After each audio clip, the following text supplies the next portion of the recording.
Hello, this is Dr. Michael Lalich, Medical Director and Chief of Staff for Kaiser Permanente San Diego. For more than 50 years, San Diegans have entrusted their health care to us. Our care and coverage connect to provide medical care tailored to each member. With our integrated network of primary and specialty care, we work together using evidence-based medicine to help deliver positive results. We believe in a healthy and engaged life with good beginnings and dignified endings. We believe that life, liberty, and the pursuit of happiness requires total health, including equal access to high-quality, affordable health care. At Kaiser Permanente, our cause is health. Our passion is service. We work to help make lives better. To learn more, visit kp.org/San Diego.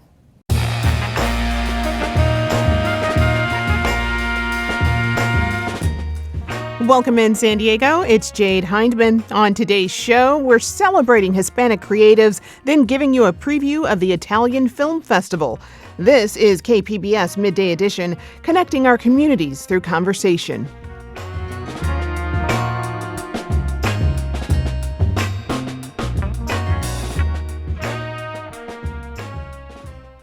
For Hispanic Heritage Month, we're profiling some of the creative people who are paving new paths in San Diego's arts and culture scene.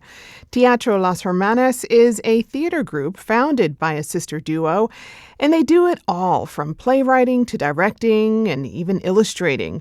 A big part of their focus is uplifting stories from the borderlands and underrepresented communities in our region. Joining me live are two of the group's three co-founders, playwright Mabelle Reynoso and artist Zulema Reynoso. Zulema, sorry. Welcome to the show, you all. Thanks for having us. Glad to be here. So glad to have you all here in studio. So, okay, briefly, I'm wondering if you can tell us more about what Teatro Las Hermanas is and what your North Star is with the group.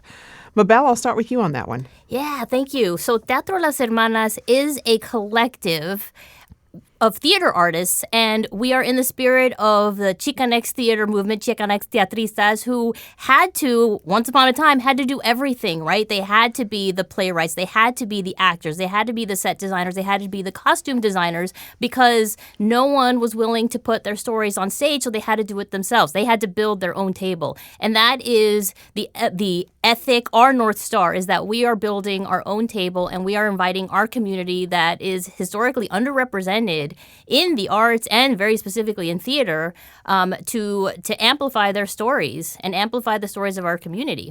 Yeah, no, that's excellent. Zulema, why did you want to create a group like this? I think it was sort of a natural progression from the way that Mabelle and I work. We are very invested in the relationships that we develop with the participants in our projects. And I think we felt that it was time to kind of organize a little more formally in such a way where we can really highlight our practice of really connecting with the community, because it's more than just amplifying the stories, but it's really about embodying them as creatives so that we do justice to the folks whose stories we're telling, and then ultimately to return those stories and that knowledge to the communities. Can you tell me more about the stories you're telling?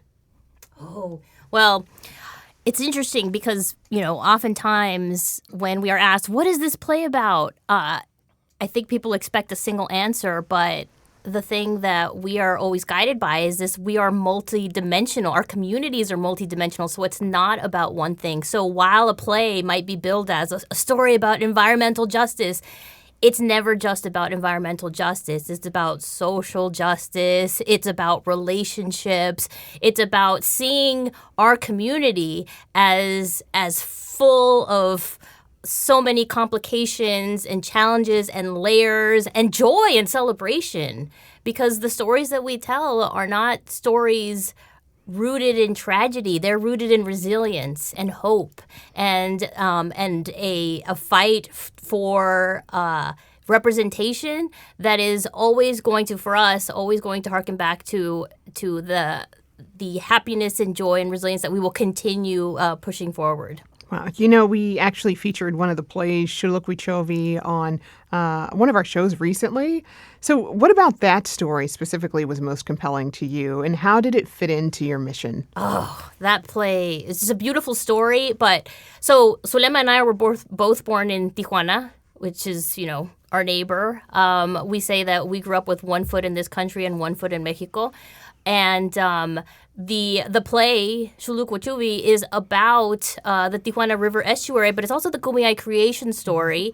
And so while we say, it's interesting because we talk about how Teatro Las Hermanas is about amplifying the stories of the borderlands, the Kumeyaay don't recognize borders, right? Mm-hmm. And so we, as not as Kumeyaay, but as listeners, as artists who really believe in cultural humility and also doing our due diligence in telling stories of others, really sat and listened with the community, with the Kumeyaay community, to make sure that we got the story right. But it is a story that talks about environmental stewardship, that talks about the Kumeyaay creation story, and talks about the relationship of the Kumeyaay to the coastal communities.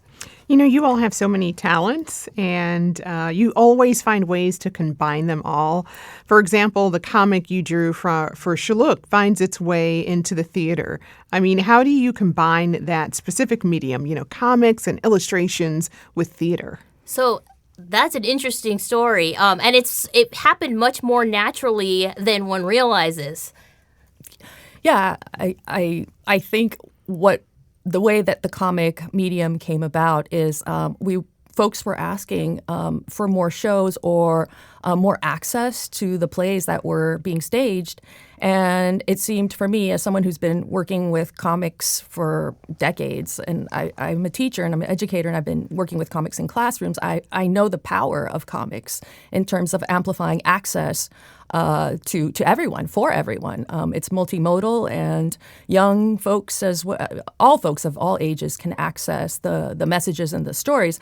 And so it seemed like something that would make sense, and to extend the stories to broader communities through this medium, and especially to appeal to younger audiences. I think that's one of the things that we really like to center in the way in which we tell stories, as we try to make it obviously for all ages. Mabelle does a beautiful job writing scripts that appeal to all ages, but we really like to make a call to youth to kind of take up interest in these issues, and hopefully to take up action in the name of whatever the social justice story is that we're telling.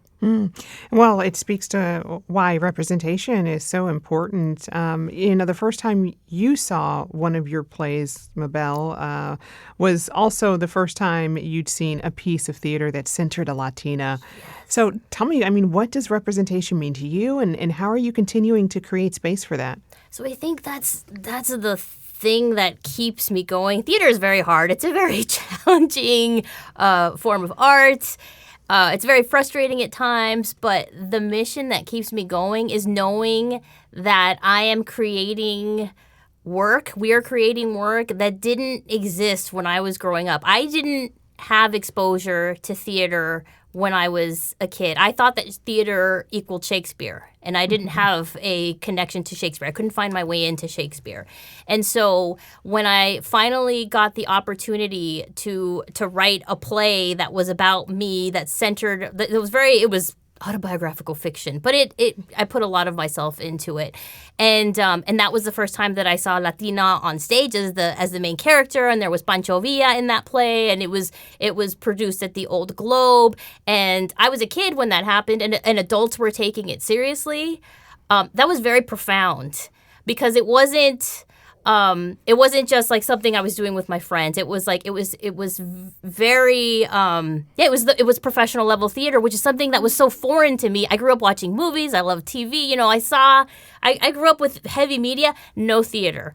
And so now, knowing that once you get bit by the bug, it's like, oh, what is the power? What can this do? Theater is so powerful. It's not like movies and television, because you're experiencing it communally. So the emotional relationship that happens between what's happening on stage and the audience is very, very profound, and it should not be limited to a certain type of people. It should be for everyone. And so that is the thing that drives me. And I'm so grateful to organizations like Playwrights Project that gave me my first shot. And they produce my play, and any organization that opens up theater to all communities is what we want to model our Teatro Las Hermanas after. So. Absolutely. Well, Zulema, what do you think?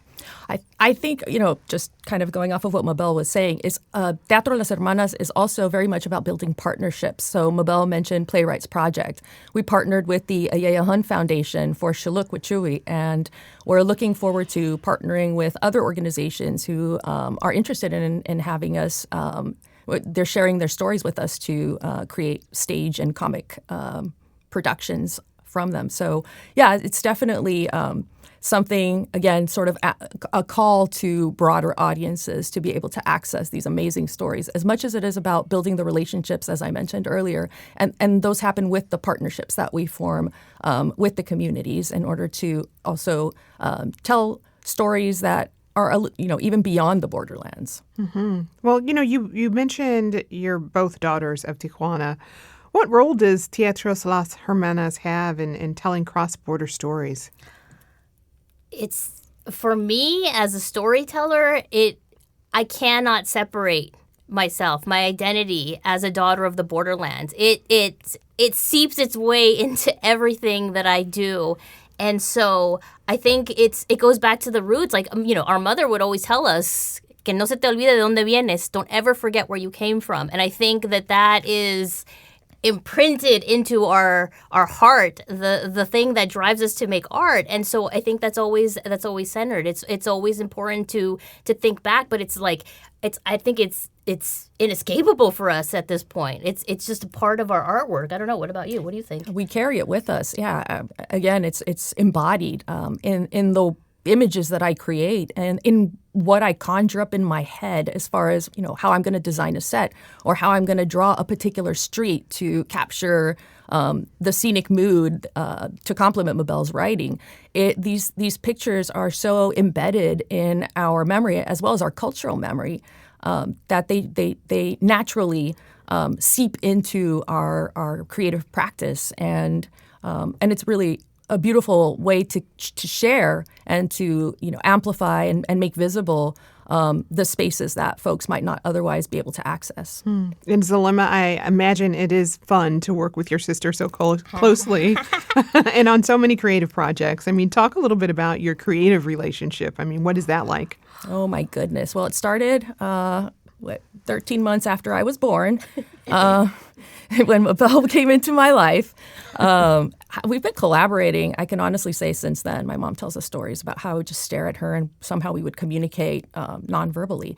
But ultimately, it's a really harmonious relationship. Mabelle is a writer, an incredible writer, and I make visible her ideas that she writes in multiple ways, right? Multimodal ways. So it's almost natural that because we grew up so closely together, we shared a room for the greater part of our lives.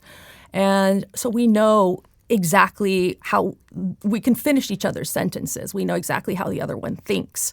And there's also this really neat privilege of directness that we can have with one another. It really saves time. We're often battling very aggressive timelines and deadlines. And so to just be able to communicate directly without having to navigate kind of, formal niceties that you might need to have in order to model good work ethics. Not to say that Mabelle is not polite, but she is definitely very direct, and I'm direct too. And it really is about like, what do we need to do? What needs to happen? And let's just get it done. Yeah. Mabelle? I think, yes, it's a very practical relationship. I am direct. Everybody knows that I'm very direct. I know what I want. But Zulema, because we're so close and she understands the way that I work, it's fine. It works okay. But I will give you an example of the practicality of our relationship. So we did a play last year called Somos Aire, and part of the dream for that was to do a comic book for that. And we were trying to get it ready for Comic-Con because we knew we were going to present at Comic-Con. But then there was an opportunity to present the play to the summer camp at Casa Familiar, which is a wonderful organization in San Isidro. And they have a beautiful theater where we did Somos Aire. And they also had a summer camp. And we wanted to be able to give the kids the comic book as during the performance. Now, the performance happened to be scheduled on the last day of summer camp. So we knew that if we didn't get them the comic book on that day, we were never going to see them again. And so It was the most ridiculously aggressive timeline. I think it took 36 hours nonstop for Zulema to do all of the artwork. I did the layout for it, so she would do the drawings, send the illustrations over to me, email, and I was doing the layout, and it was like we went through like the multiple stages of grief, right? As we were like, grief. and thinking like we're not going to make this deadline because we once it's drawn, we still had to get it to the printer. Yeah. So we were up at 2-3 a.m. We have a picture like of each other, but we're on the phone and we're able to like send this over, cheer each other on, give each other tough love when we need it, but also be like also the biggest advocates for each other's work too. That's great. Well, in the last minute that we have here, what's your hope for the group and its role in our local theater scene? I think the hope for me is to keep telling stories, because if people don't see the humanity in everyone, then we are never going to get to where we need to be. And art is such an important way to showcase everybody's humanity. Mm-hmm. And I would share my hope is that our communities can see themselves represented in material ways, visually, in the art that I create. All right. I've been speaking with Teatro Las Hermanas co-founders, playwright Mabelle Reynoso and artist Zulema Reynoso. Thank you both so much for coming in. Thanks so much. Thank you.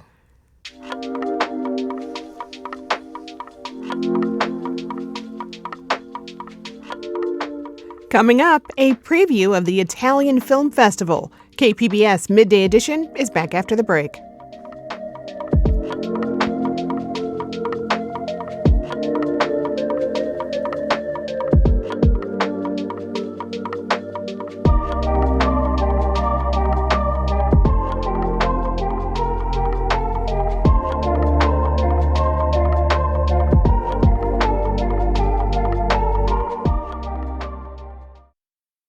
Welcome back to Midday Edition. I'm Jade Hindman.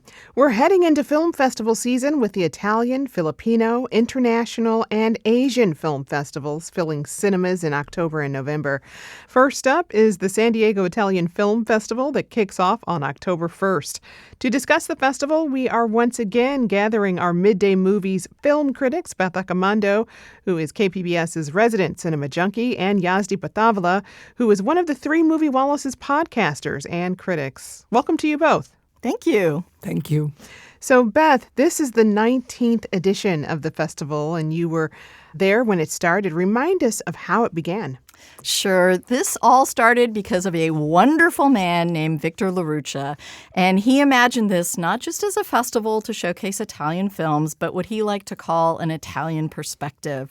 And the other thing about the festival that really comes from him, and probably from being Italian as well, is that he loved to gather people around film and food and conversation, and he envisioned it as what he called a piazza, like a place where people could gather to enjoy all these things.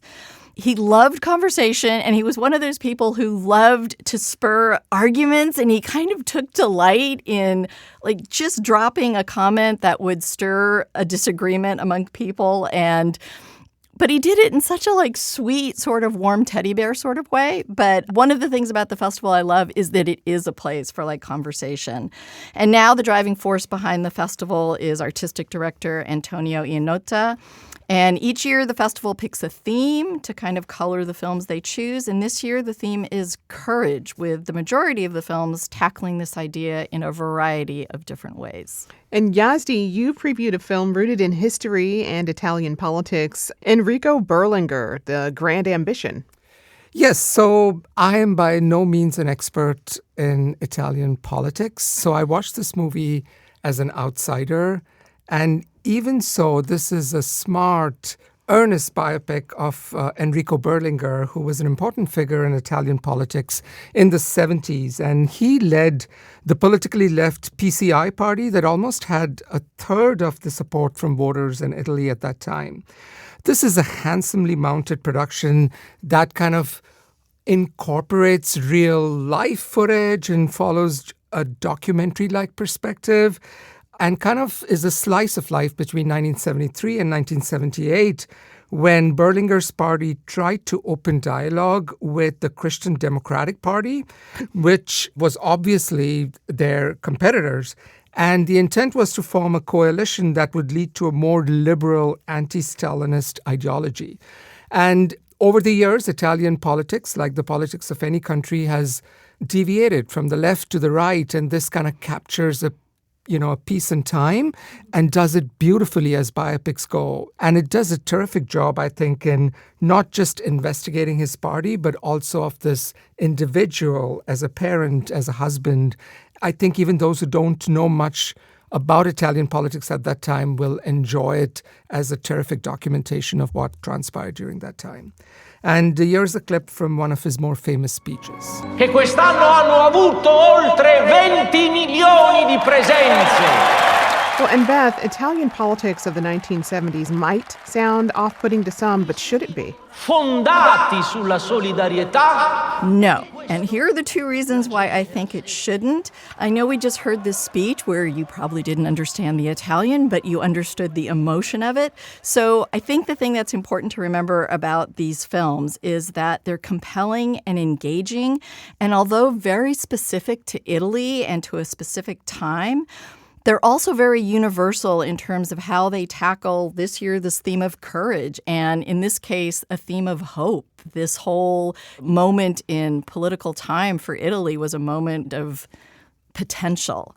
And that brings up the second point, which is Antonio Iannota is always at all the films. He generally gives you some context before the movie starts to give you some sort of either political history, social history, or just a context for the themes.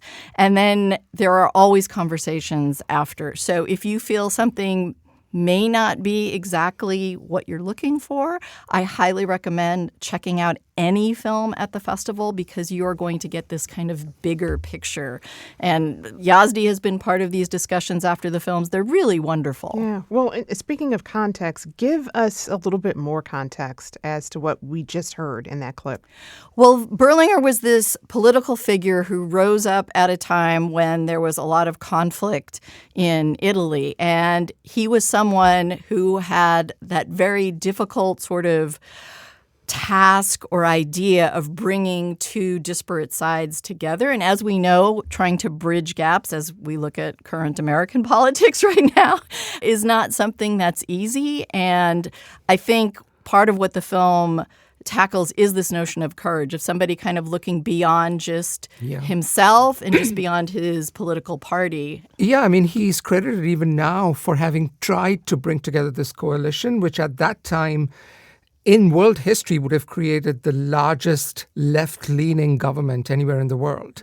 And it almost happened, but it did not. But the fact that he tried and pushed through to make it happen is pretty remarkable. And, even though it's set in the 70s, we realized not too far long ago, people were, a good portion of the country at that time was convinced to outlaw divorces, like things that, we take for granted right now. So a lot of what we believe as being our rights, were up for questioning not too long ago. Wow. So a lot of parallels then to what we're experiencing now. Beth, you previewed a film that is also about the process of making films, the time it takes. Yes, so this is also rooted in a true story, as with the film that Yazdi spoke about. And this is a father-daughter relationship between filmmaker Luigi Comencini and his daughter Francesca.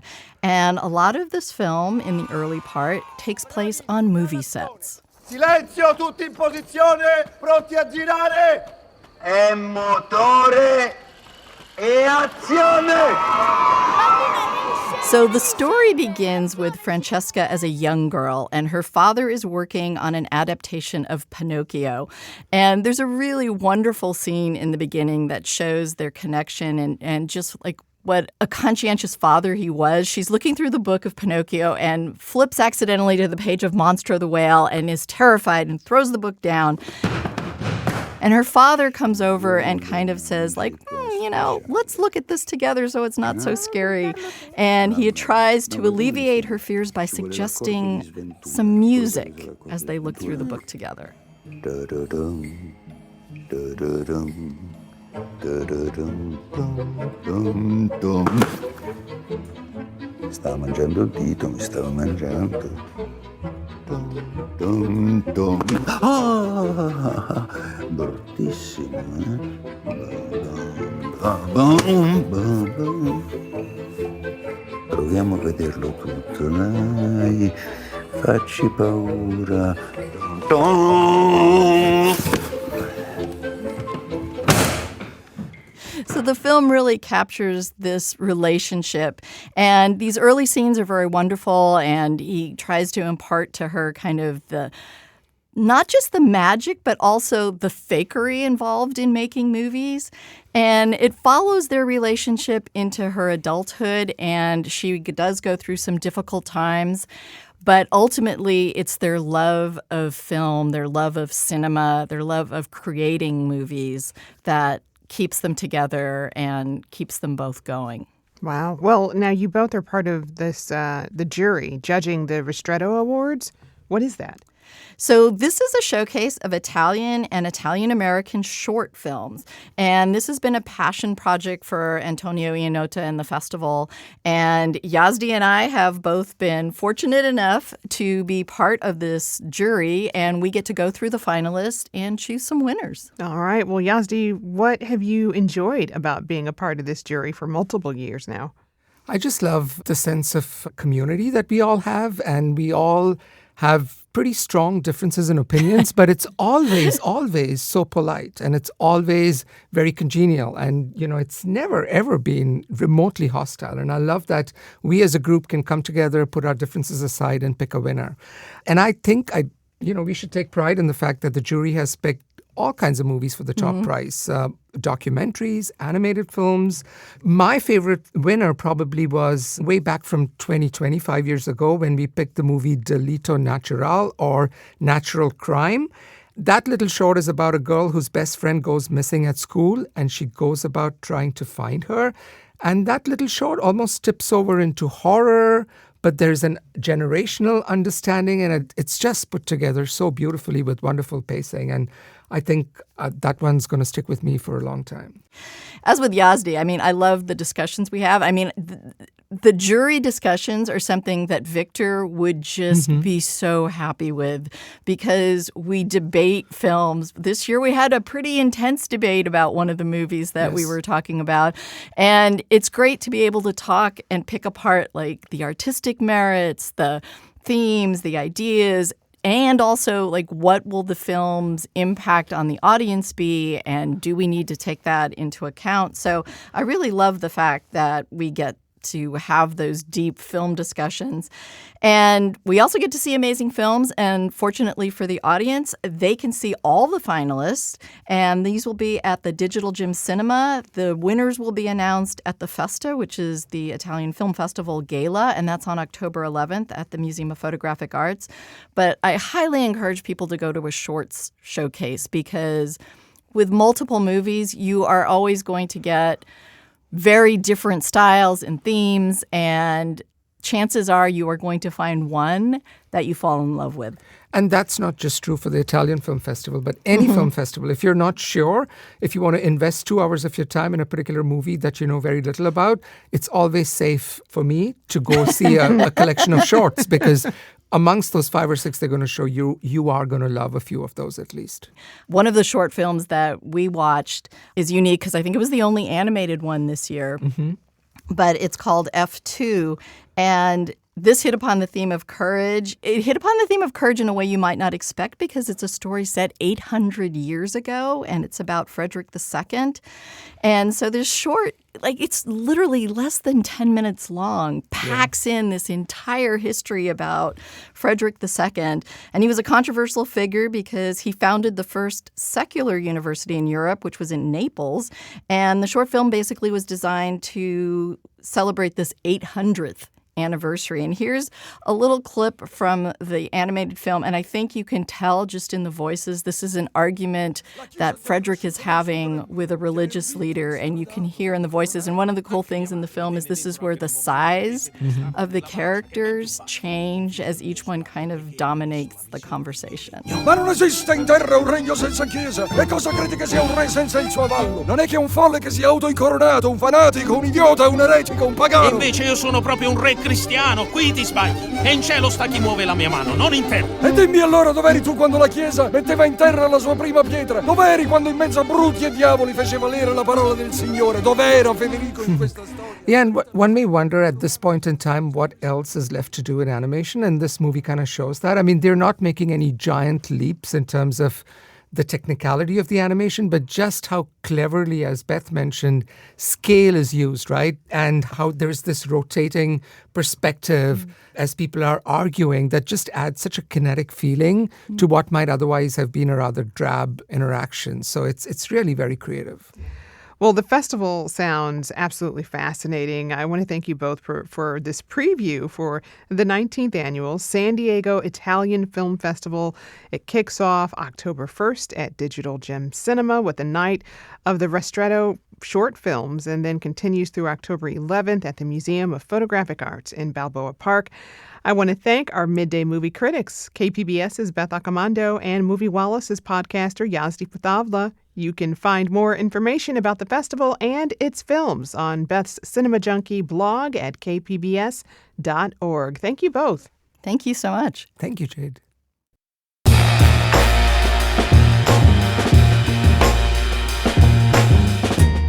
That's our show for today. I'm your host, Jade Hindman. Thanks for tuning in to Midday Edition. Be sure to have a great day on purpose, everyone.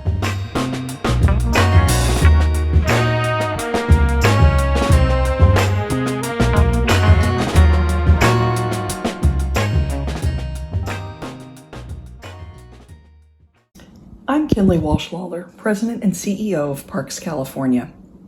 Across California, parks are places where nature and community come together.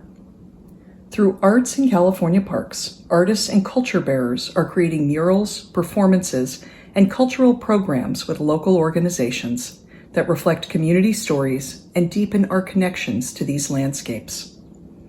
From music in neighborhood parks to murals that celebrate heritage, these projects remind us that parks are more than just open space. They're living galleries of creativity and belonging. Learn more at parkscalifornia.org/arts.